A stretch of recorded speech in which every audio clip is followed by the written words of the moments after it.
Probably the charges that he'll face today are the least of his troubles, despite the fact that we are hearing that it could be 30 felony charges.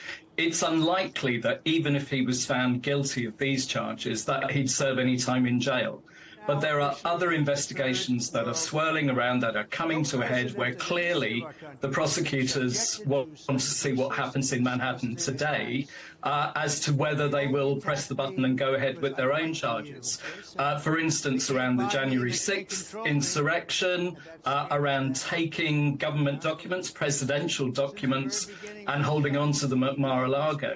And perhaps the one that he would fear most is down in Fulton County, down in Atlanta in Georgia, where there is a move to try and indict him on interfering with the election back in 2020.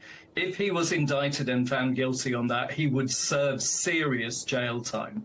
And, I mean, whatever happens today, it's a humiliation for the president. He may well try and turn it into some kind of martyrdom, but this is unprecedented. Nothing like this has ever happened before. Just for the sake of clarity, I mean, regardless of the charges and how many or how few, he still will be able to run for president, will he not? Absolutely. There is nothing in the Constitution that would stop him running for president. He could even be found guilty and go to jail and still be running for president. He could even be elected while in jail, and then perhaps maybe he'd pardon himself, although that's far easier said than done.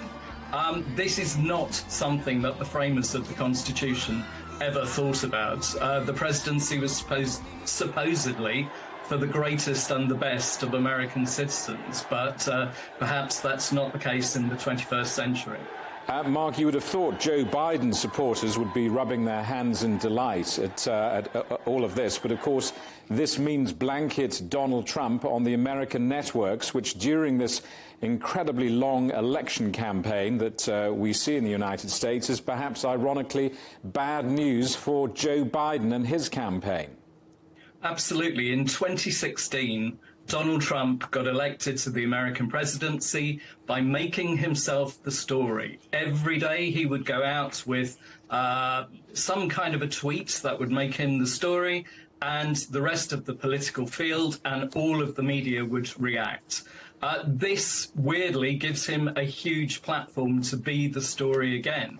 And it's going to be very, very difficult for any other politician to get any oxygen of publicity while this case, however it turns out, meanders its way through to the court.